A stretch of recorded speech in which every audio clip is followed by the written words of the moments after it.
E aí, pessoal, aqui é o JP, e agora a gente vai estudar um pouquinho mais a chamada química da hidrosfera. Então, é uma das partes aí que compõe, né, o nosso planeta, atmosfera, litosfera, hidrosfera. Vamos conhecer um pouquinho mais sobre ela agora. Primeiramente, o que é a hidrosfera?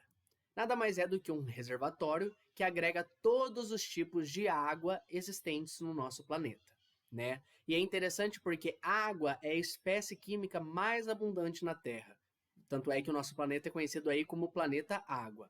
Só que aí tem um detalhe que vale a pena a gente ficar muito esperto com relação a isso. Bom, se a gente considera o nosso planeta, 72% da superfície do nosso planeta é tomado por água. Só que a gente pensar, mas por que então todo esse cuidado que a gente precisa ter com a nossa água? Vamos analisar aqui esse tipo de água que a gente usa para o tipo de água que está disponível. De toda a água presente no planeta Terra, 97,5% é de água salgada, apenas 2,5% é de água doce, considerando aí tanto na sua forma de gelo quanto na forma líquida. Olhando um pouquinho mais esses 2,5%, nós temos que 68,9%, né, aproximadamente, é a água que está presente no gelo e nas calotas polares, enquanto aí, né, 31,10% de água doce líquida, ou seja, um terço dessa quantidade inicial aqui é para água doce no estado líquido. Agora, olhando mais aprofundado, essa água doce no estado líquido, 96% dela é água subterrânea, apenas 4% água superficial. Para a gente ter uma noção aqui, é basicamente o seguinte, né? Se a gente pensasse aí como dinheiro, por exemplo, se você tem 10 mil reais, apenas 3 reais desses 10 mil está disponível aí como para você usar. Então, digamos que de 10 mil litros de água, apenas em torno aí de 3 litros são de água superficial doce, que é a água aí que a gente utiliza, é a água mais importante para a gente poder utilizar tanto para beber e tudo mais, tá? Então, a gente tem que ficar muito esperto com isso, tomar muito cuidado por conta dessa distribuição aí da água no nosso planeta, ok? Bom, a maior parte da Terra tem déficit de recursos hídricos. O que significa falar desse déficit? Existe uma distribuição desigual de água no nosso planeta, no sentido de que tem países que têm muito, outros que têm menos, e além disso, existe muita perda por evaporação dessa água. E aí isso faz com que a gente tenha escassez ou uma qualidade, né, ou uma qualidade inadequada para poder consumir. Como exemplo, para a gente entender essa distribuição desigual, vamos analisar o caso do Brasil. Bom, o Brasil tem cerca de 12% da água disponível no mundo. Só que desses 12%, 80% dessa água do nosso país está na região amazônica. Já os outros 20% no restante do país. Então, olha só, esses 20% que está disponível para o restante do país tem que dar conta de 95% da nossa população. Só para a gente poder comparar aí essa questão de disponibilidade com a questão, né, da necessidade e tudo mais, né, dos usos que a gente vai fazer, ok?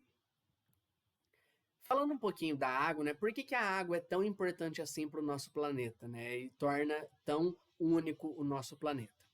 Existe uma forte atração entre as moléculas de água. Quando a gente vai estudando um pouco mais, né, aprofundado essa questão química da coisa, a gente sabe que essa atração é chamada aí de ligações de hidrogênio. Não é a ligação dentro da própria molécula, mas esse nome ligação de hidrogênio está relacionado com o fato de você ter molécula de água relacionada, né, atraída a outra molécula de água.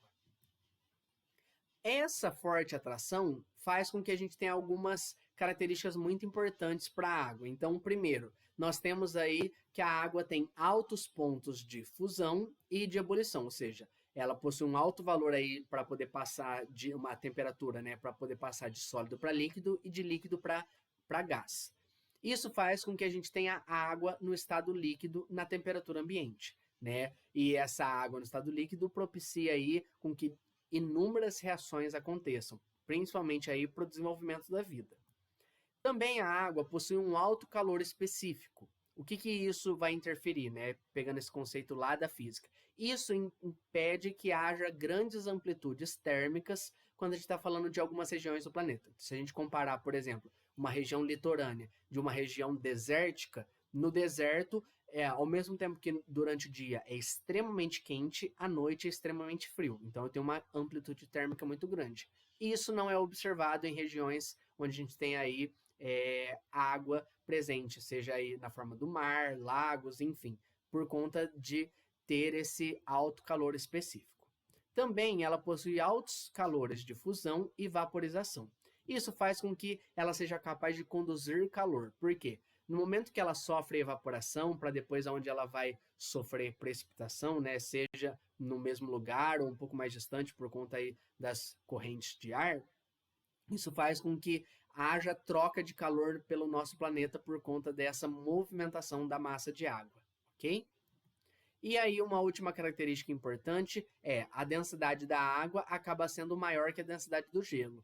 E isso faz com que, quando o gelo se forme, ele sempre se forme sobre a água líquida e não embaixo, como a gente observa com outras substâncias. Quando a gente começa a congelar, começa a se formar estado sólido embaixo e o líquido fica por cima. Isso faz com que, por exemplo, em locais muito frios, forme-se gelo por cima, mas embaixo continue no estado líquido. E aí, justamente, você consegue a manutenção da vida que estava aí nesses ambientes aquáticos, ok? Falando um pouquinho da composição química da água, né, já que a gente não tem a água totalmente pura nesses, né, reservatórios. Bom, essa composição vai ser variável de acordo com o reservatório. E aí, olhando um pouquinho mais para a água dos oceanos. Então, temos aqui os principais componentes no oceano. Tá? Então, temos aqui alguns elementos e a forma em que esses elementos vão aparecer e a porcentagem em massa deles, aí pensando no todo. Então, temos aqui o oxigênio e o hidrogênio, que são os constituintes da água. Tá aqui, ó. Perceba que eles, por si só, correspondem aí a mais de 95%, né, da massa do oceano, é por conta da água, obviamente, ok? Agora, existem outras espécies. Então, por exemplo, o oceano é constituído de água salgada, e essa água é salgada por conta, principalmente, de cloro, que está na forma do íon cloreto, e de sódio, na forma aí do cátion sódio, ok? Por que a porcentagem em massa do cloro é um pouco maior que a do sódio? Por conta aí da massa atômica do cloro ser maior que a do sódio, tá? Então, por mais que a gente tenha 1 para 1, no final, né, a massa dele acaba sendo maior, então a porcentagem em massa também é maior, tá? Só que além desses dois, nós temos aí outros elementos que estão presentes. Então, por exemplo, o magnésio, na forma aí do cátion magnésio, e vários outros íons. Então, aqui, ó, sulfato, íon cálcio, potássio, brometo, bicarbonato e carbonato, né? Correspondendo aí em torno de 0,4% em massa. Interessante porque dependendo do tipo de água que a gente tem, né? Então aqui eu estou falando de água salgada, né? Que tem a maior quantidade de sódio e cloro. Mas, por exemplo, em regiões com questão de cavernas e tudo mais, ou mesmo dependendo do tipo de solo que eu tenho uma quantidade maior aí de carbonato e bicarbonato nessa água, ok? Que estão relacionados aí com a questão das constituições das cavernas e tudo mais, beleza? Falando então aí desses tipos de água, vamos conhecer um pouquinho aí, né, dos termos que a gente usa para os diversos tipos de água. Então, primeiro, a gente pode classificar a água com relação à salinidade dela. Então, a gente tem a água dita salgada, que é quando eu tenho a água dos oceanos e mares. É uma água rica em sais dissolvidos, principalmente o cloreto de sódio, como a gente acabou de ver lá na composição química. Também existe a água salobra, que é uma água de aparência turva, levemente salgada, mas que ainda assim é imprópria para o consumo, encontrada em regiões aí de mangues. E a água doce, que é uma água que apresenta pouca quantidade de sal. Então não quer dizer, obviamente, que ela seja doce ao nosso paladar, mas é por conta de ter menos sal do que as outras, sendo a mais utilizada pelo homem e que se encontra disponível em rios, lagos e reservas subterrâneas. Essa daí que a gente viu, fez a comparação. Então, A salobra é a intermediária aqui entre a salgada e a doce. Tá? Então, se a gente pensar aí no planeta como a soma desses 3 tipos de água, né, de 10 mil litros, que é a mistura de tudo isso, digamos que 3 litros apenas é a doce disponível para a gente na superfície. Tá? Então, muito cuidado com relação a esse consumo de água. Bom, outros tipos de água também. O que é a chamada água mineral? É uma água encontrada tanto em fontes naturais superficiais quanto subterrâneas, e que, obviamente, leva esse nome porque possui uma quantidade mínima aí de sais minerais. Geralmente, essa água mineral é potável. E essa água potável é uma água doce, ok? Então não tem tantos sais assim, que já foi tratada e filtrada e está destinada ao consumo humano. É a água que a gente precisa. Então a água que a gente consome não é a água só H2O. Temos coisas dissolvidas nela. Tanto é que se a gente pega uma garrafinha de água, né, que a gente compra, a gente vê lá no rótulo composição química e vê a quantidade aí de minerais que estão dissolvidos nessa água que a gente vai consumir, ok? Outros tipos, água destilada. Essa sim aí é o nosso H2O. É a água que a gente fala que é a quimicamente pura, obtida no processo de destilação e muito usada em laboratórios, tá? Então, por mais que tenha uma quantidade muito mínima aí de alguma coisa dissolvida, né, porque é extremamente difícil ter apenas H2O, né, ultra puro, a gente considera aí que nesse caso temos uma água quimicamente pura. Também nós temos a chamada água deionizada ou desmineralizada, que é uma água sem íons. Só que não quer dizer que ela não tenha substâncias moleculares. Por exemplo, se eu dissolvo sal de cozinha, eu faço com que a minha água tenha íons. Agora, se eu pego água destilada e coloco, por exemplo, açúcar, esse açúcar não vai gerar íons. Então, nesse caso, eu posso ter uma água deionizada. Ela não tem íons, mas tem uma substância molecular, nesse caso aí o açúcar, que está dissolvido, ok? Também temos a chamada água dura, que é uma água rica em certos tipos de íons, no caso os íons cálcio, magnésio e ferro 2. Esses íons vão impossibilitar a formação de espuma por sabões detergentes, né? Então, aí eu dificulto a limpeza por conta dessa água rica aí nesses íons aqui. Essa é a chamada água dura, porque na hora que esses íons entrarem em contato com sabão ou detergente, eu vou formar precipitados aí, né, compostos insolúveis, e eu não vou conseguir limpar muito bem o que eu preciso.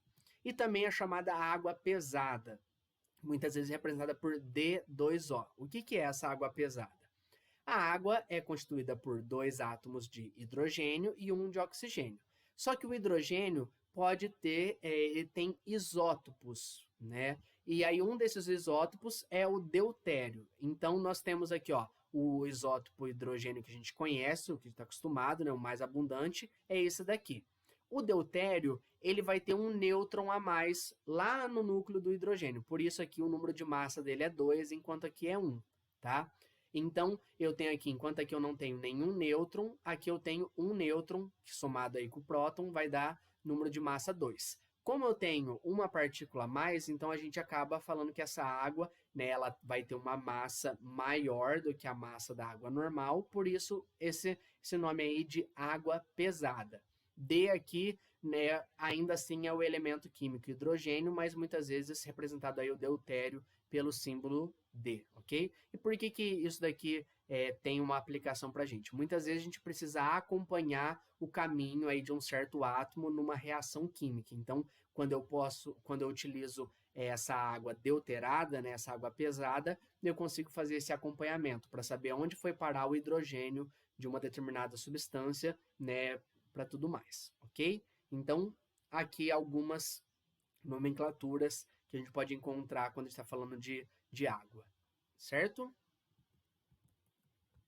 Bom, a gente para aqui na primeira parte, né, conhecendo um geralzão aí da nossa hidrosfera. Daqui a pouco a gente continua com os demais tópicos. Até logo, tchau, tchau.